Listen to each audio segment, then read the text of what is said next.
황혼은 저물어가는 인생이 아닌 그 누구도 살아보지 못한 인생의 시작입니다. 영상 시작하기 전에 구독과 좋아요 부탁드립니다.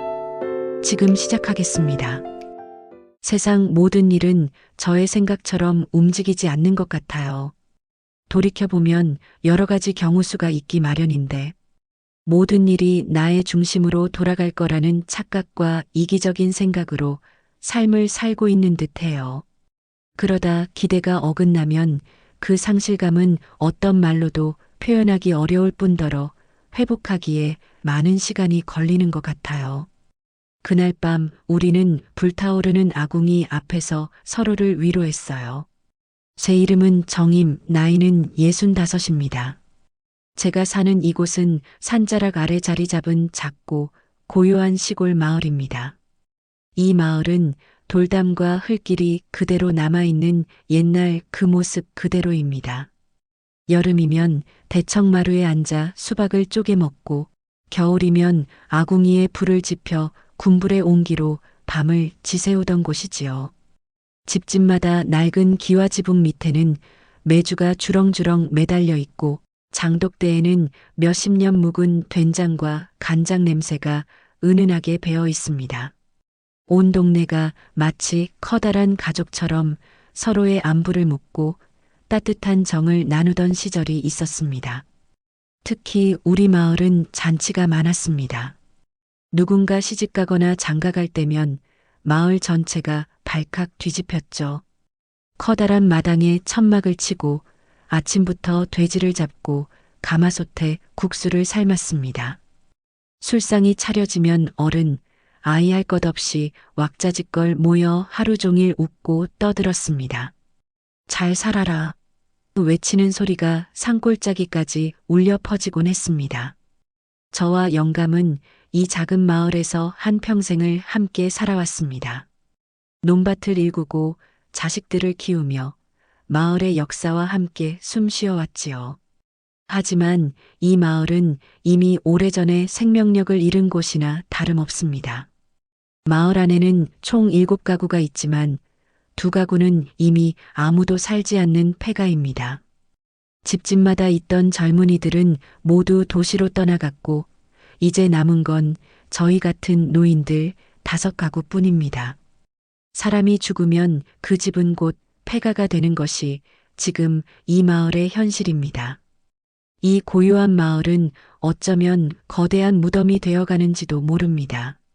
저희들의 삶은 외로움이라는 뿌리가 너무 깊이 박혀 있습니다. 1년 전 겨울, 영감은 나이 70에 저를 떠났습니다. 우리 영감은 한평생 오직 자식과 가족만을 위해 살았던 사람입니다. 자신을 위해서는 신발 하나 좋은 거 사시는 적이 없는 영감이었어요. 늘 흙 묻은 고무신이나 해진 작업화만 신었고 제가 가끔 좋은 신발 사라고 돈을 줘도 내 발에는 이게 제일 편하다며 손사래를 치던 사람이었습니다. 고생만 하다 떠난 영감을 생각하면 가슴이 저려옵니다.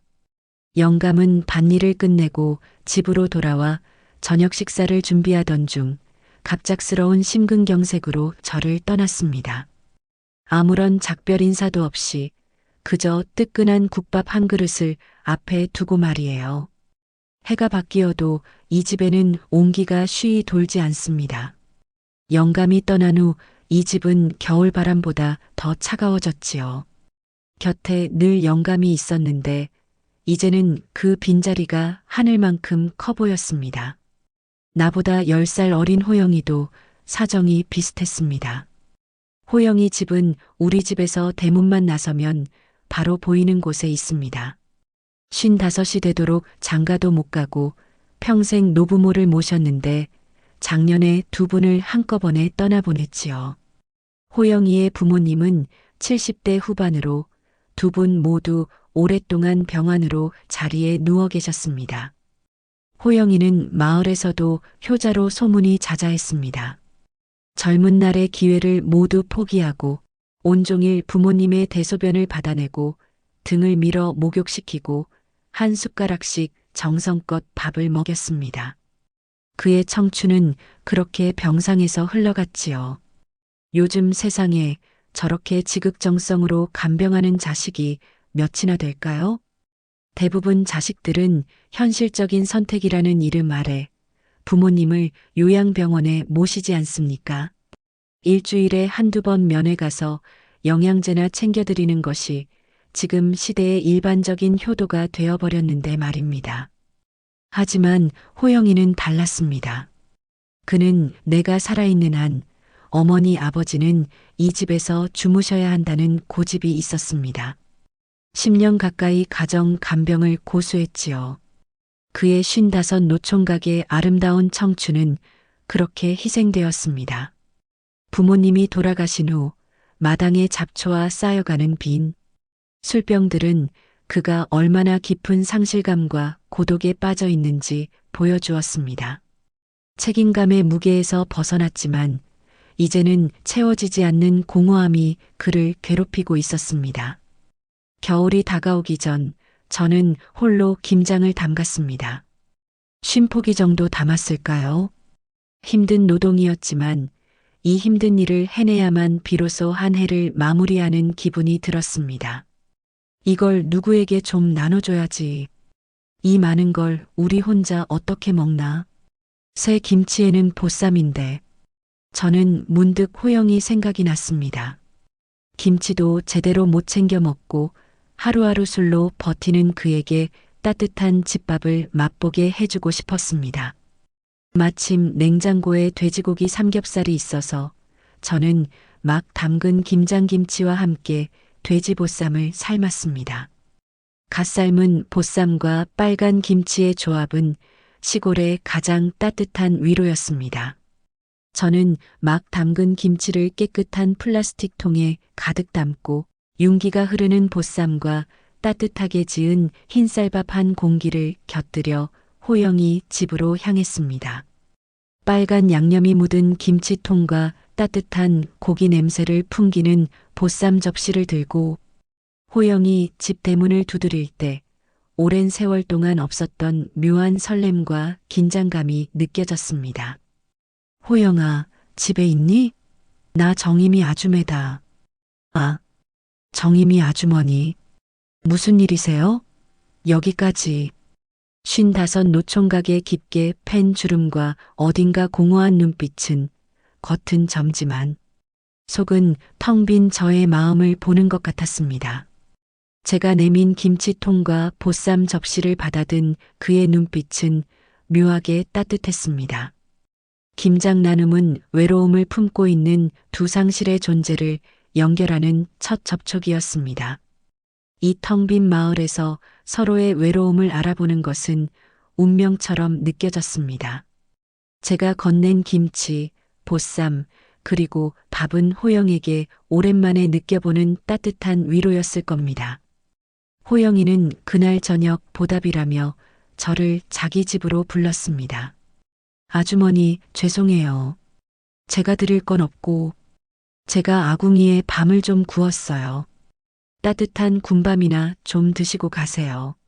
제가 아주머니 김치랑 보쌈 덕분에 오늘 오랜만에 밥 한 공기 다 비웠어요. 정말 감사드립니다. 호영이의 집은 부모님의 채취가 여전히 남아 있었지만 냉랭했습니다. 호영이가 안내한 안방은 두 분의 유품이 그대로 있었지만 먼지가 앉기 시작한 병풍과 정리되지 않은 이부자리가 주인의 깊은 상실감을 그대로 드러냈습니다. 호영이의 방을 보며 제 집과 다르지 않다는 것을 알았습니다. 사랑하는 사람을 잃은 후의 집이란 더 이상 살기 위한 공간이 아니라 외로움을 가두는 감옥이라는 것을요. 저는 호영이가 부모님을 모시느라 청춘을 다 바친 방에 앉아 따뜻하게 타닥거리는 아궁이 불을 바라보았습니다. 아궁이 불빛만이 이 텅 빈 방에 희미한 온기를 불어넣고 있었습니다. 호영이의 어머니는 인자하고 억척스러운 분이셨는데 그분의 잔소리 대신 고요함만 감도는 방이 참 낯설었습니다. 저희는 따뜻한 아궁이 옆에 앉아 군밤을 까먹으며 서로의 상실감을 나누었습니다.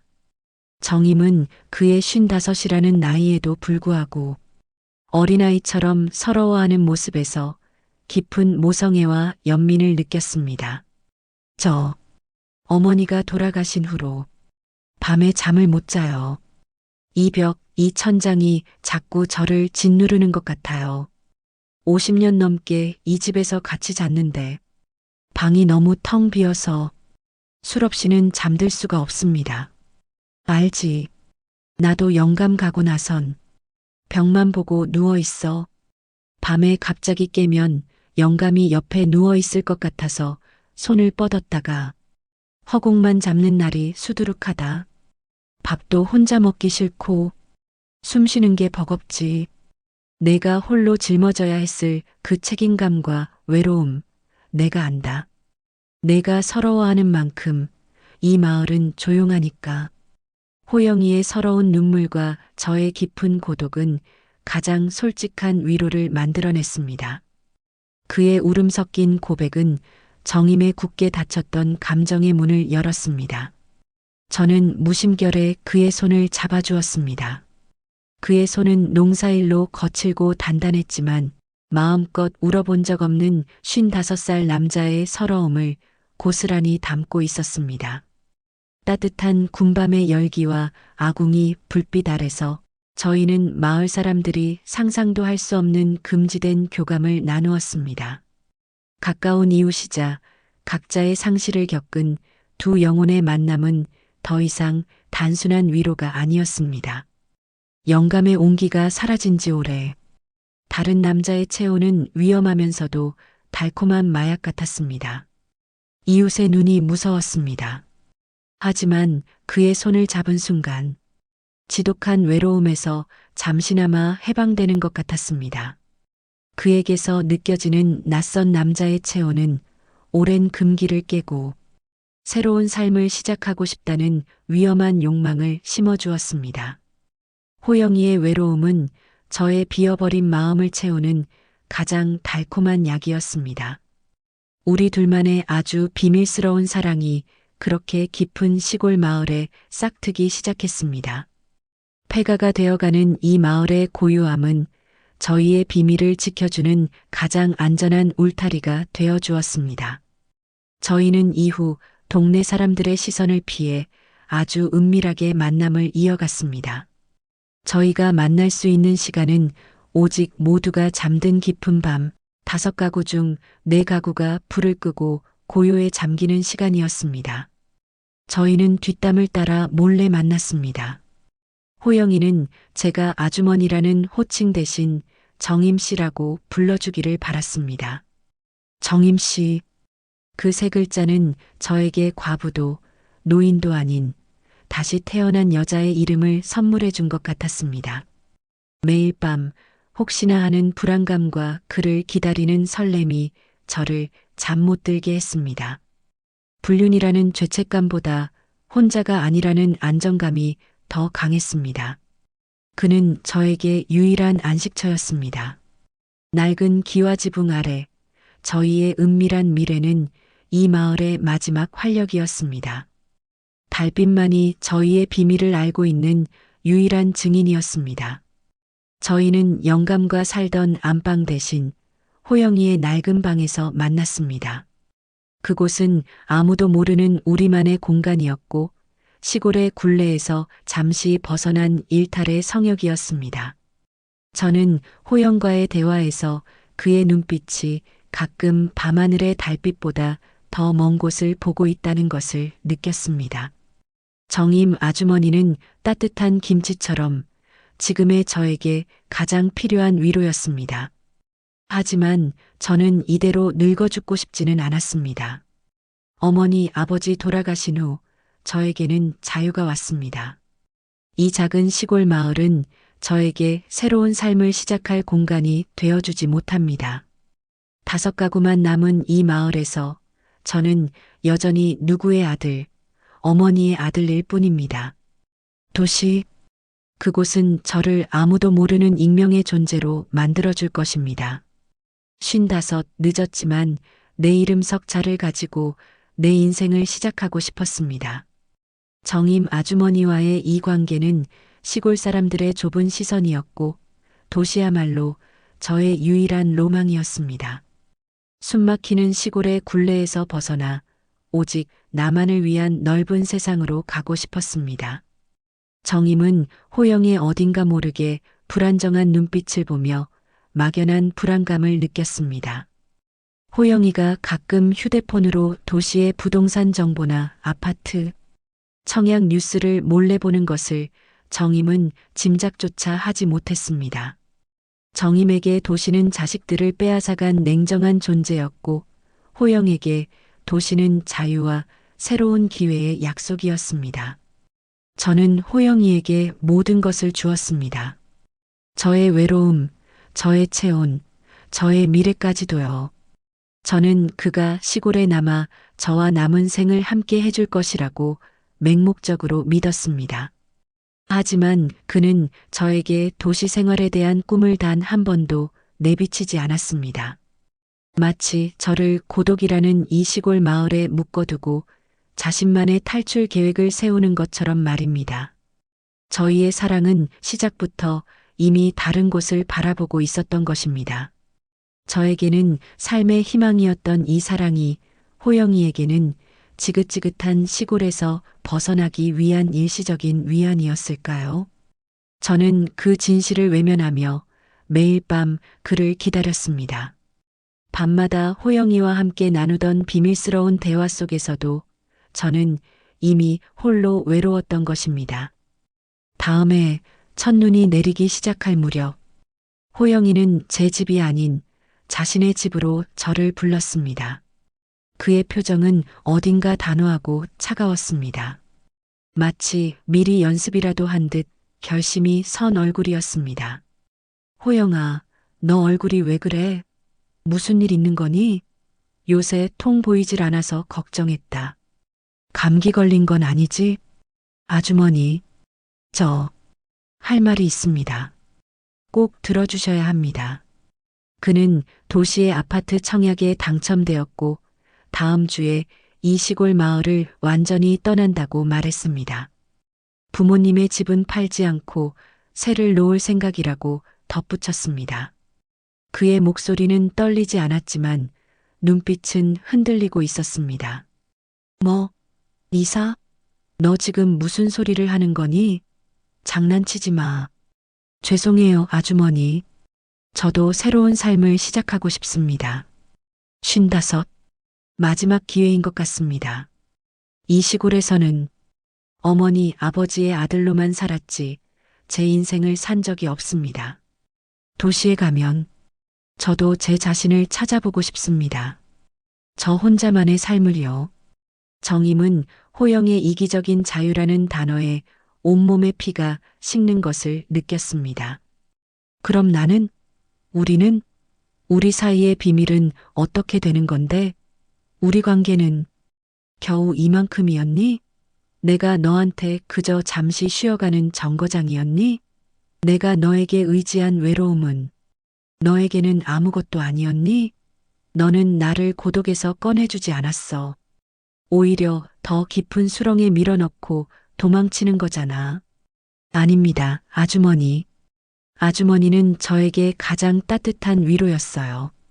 하지만 아주머니와의 관계는 시골 사람들의 좁은 시선을 피할 수 없는 영원한 굴레일 겁니다. 저는 더 이상 숨어 지내고 싶지 않아요. 저는 이제 익명성 속에서 살고 싶어요. 혼자, 자유롭게. 이게 저를 위한 유일한 길입니다.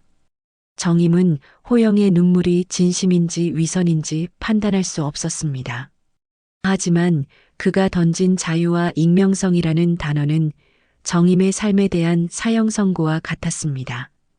호영이의 도시 로망은 정임의 외로움을 이용한 가장 잔인한 도피였습니다. 저는 그에게 어떤 욕도, 어떤 비난도 할 수 없었습니다. 그의 청춘을 짓눌렀던 시골의 무게를 알았기 때문입니다. 하지만 왜 나였을까요?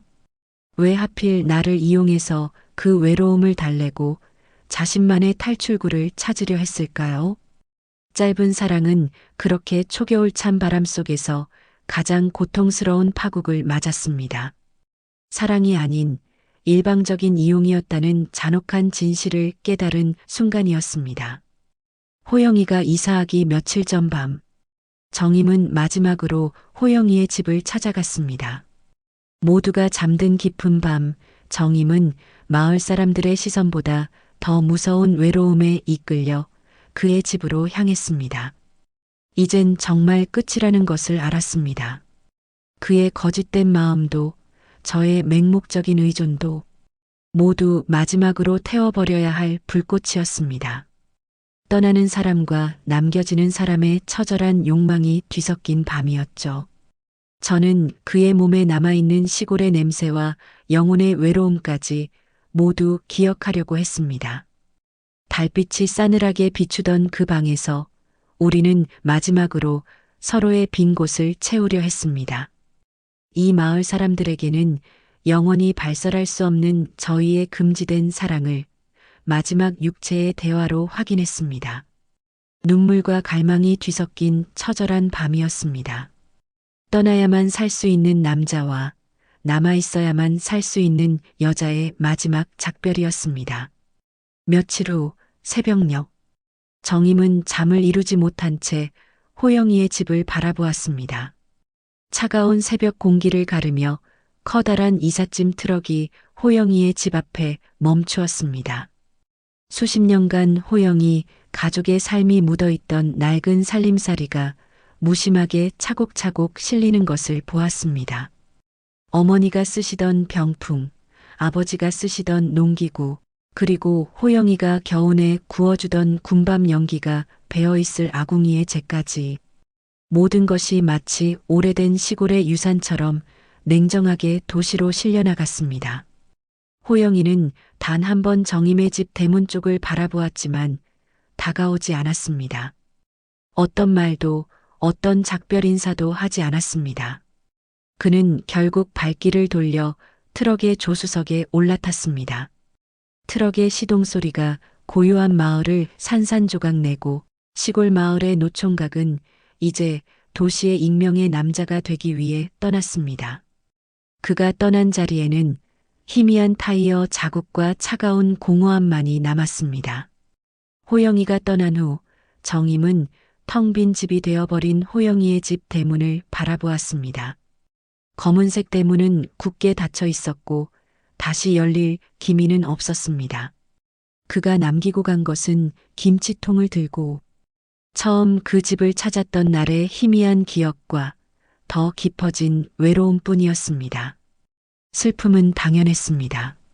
하지만 저는 한편으로는 그를 응원했습니다. 10년이 넘는 간병으로 청춘을 바친 호영이가 이제야 자기 자신만의 세계를 찾아 떠났다는 사실에 묘한 안도감도 들었습니다. 그는 저와 같은 과부의 그늘 아래 갇혀 이 마을에서 숨죽여 살아서는 안 될 사람이었습니다. 고독은 저의 몫이지만 자유는 그의 몫이어야 했습니다. 저는 텅 빈 대문을 향해 속으로 빌었습니다. 호영아, 내가 그토록 원하던 도시의 익명성 속에서 내 인생을 시작하렴. 그곳에선 눈치 보지 말고 마음껏 너 자신으로 살아라. 그리고 부디 젊고 예쁜 여자를 만나서 너의 빛나는 앞날을 함께 해줄 수 있기를. 늦었지만 꼭 장가가서 행복하게 살기를 아주머니가 진심으로 바란다. 나의 외로움 때문에 너의 앞길을 막아선다면 나도 영원히 용서받지 못할 것 같구나. 찬바람이 불어왔습니다. 김장으로 시작된 사랑은 초겨울 찬 바람처럼 잔인하게 끝이 났지만 그 끝에는 떠나는 이에 대한 늙은 여자의 숭고한 축복이 담겨 있었습니다. 5가구 중 하나가 또 폐가가 되어가는 순간이었습니다. 이제 저의 남은 삶은 이 텅 빈 대문을 바라보는 일이 될 것입니다. 이 마을에 남겨진 저는 영원히 호영이를 기다리는 외로운 유령이 될지도 모릅니다. 하지만 그 유령은 이제 슬픔뿐만 아니라 떠난 이에 대한 희미한 희망과 응원도 품고 있을 것입니다. 오늘의 사연은 여기까지입니다. 여러분은 어떻게 생각하시나요? 다양한 의견을 함께 공유해 주세요.